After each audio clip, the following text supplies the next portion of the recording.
Dianne Karg here with 1 Minute 1 Tip.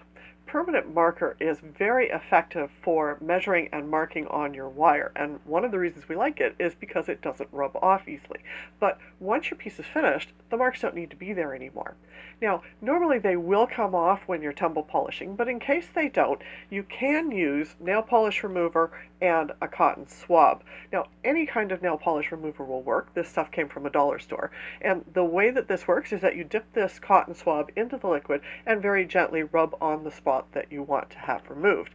Now, a caution that goes with this is that you will need to be very careful to keep it only on the metal because it can potentially damage soft stones like pearl and turquoise.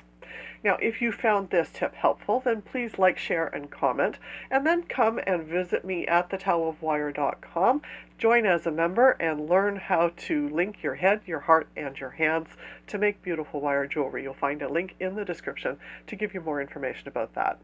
Thanks for watching today. I'll see you next time.